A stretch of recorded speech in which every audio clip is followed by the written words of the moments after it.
The world has lost a shepherd. Today, on April 21st, 2025, Pope Francis passed away, leaving behind a life lived in service, humility, and love. From his birth in Argentina to the heart of the Vatican, he walked with the poor, embraced the excluded, and taught the world to lead with mercy. This is not just a story of a pope, but of a man whose simple smile and open arms helped heal a broken world. Early life and vocation.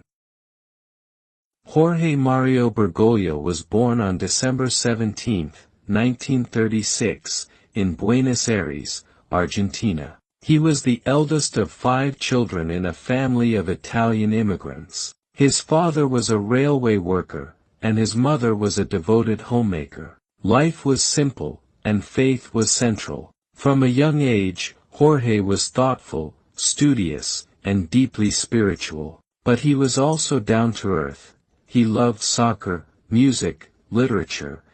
A turning point came when he fell seriously ill with a lung infection at age 21. During his long recovery, he felt called to serve God more deeply. That experience led him to join the Society of Jesus, the Jesuits, a Catholic order known for its intellectual rigor, missionary work, and commitment to the poor. He entered the seminary in 1958, studied philosophy and theology, and was ordained a priest in 1969. As a young priest, Father Bergoglio quickly stood out, not for ambition, but for his humility, simplicity, and deep empathy for the marginalized. He taught literature and psychology, served as a spiritual director, and eventually rose to leadership roles within the Jesuit order in Argentina. But even in those positions, he remained close to the people, especially the poor and suffering. By the early 1990s, he was appointed Auxiliary Bishop of Buenos Aires, and in 1998, he became Archbishop of the city. In a time of economic hardship and political tension, he became a symbol of quiet strength and moral clarity. He lived in a small apartment, cooked his own meals, and often walked or took public buses to visit the slums. His journey from priest to pope. By the early 1990s, Jorge Bergoglio's quiet leadership and unwavering commitment to the poor caught the attention of the wider church. In 1992, he was appointed Auxiliary Bishop of Buenos Aires. Just 6 years later, he became Archbishop. But he did not change his lifestyle. He refused to live in the bishop's palace, choosing instead a modest apartment. He continued to ride public transportation, meet with the poor, and celebrate Mass in the slums. His simplicity and courage made a deep impression, not just in Argentina, but across Latin America. In 2001, during a time of deep political and economic crisis in Argentina, Pope John Paul II named him a cardinal. But even in this new role, Bergoglio remained grounded. He urged the faithful to focus less on power, and more on prayer and service. Inside the Vatican, he became known as a man of deep prayer, quiet strength, and a reformer's heart. On March 13, 2013, white smoke rose from the Sistine Chapel. The world held its breath. Then came the announcement, Habemus Papam. A humble man stood on the balcony, and with a gentle wave, he said, Buona sera. Good evening. In that moment, the world met Pope Francis. He had chosen the name Francis, after Saint Francis of Assisi, the saint of peace, poverty, and care for creation. The name said everything.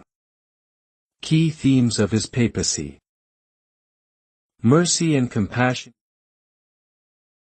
If there is one word that defines Pope Francis's papacy, it is mercy. From his first homily to his most powerful documents, Francis has insisted that the Church must be a place of healing, not judgment. He declared a holy year of mercy in 2016 and constantly reminds the world, the name of God is mercy. Through acts of love, washing the feet of prisoners, visiting refugees, comforting the sick, he shows that mercy is more than a message. It's a way of life.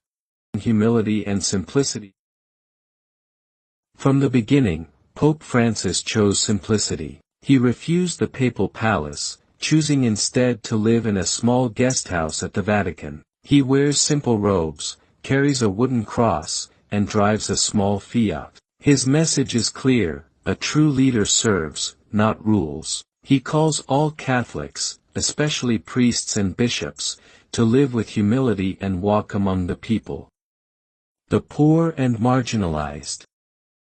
Francis never forgets the poor. He calls the Church to be a field hospital, present where suffering is greatest. He speaks out for the homeless, the unemployed, migrants, and those forgotten by society. He reminds us, the poor are not a problem, they are people. His deep love for the marginalized comes from decades spent among them in Argentina. Care for creation.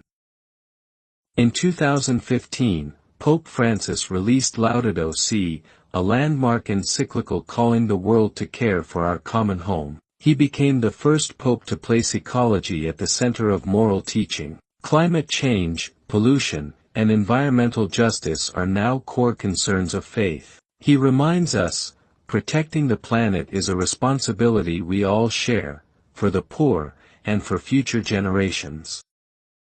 Reforming the Church. Francis inherited a church facing deep wounds, from scandals, divisions, and outdated structures. He has worked tirelessly to bring reform and healing. He reorganized the Vatican's finances, emphasized transparency, and confronted abuse with stronger protections for children. Though not without critics, his vision is clear: a church that listens, purifies itself, and becomes more Christ-like. Dialogue and unity.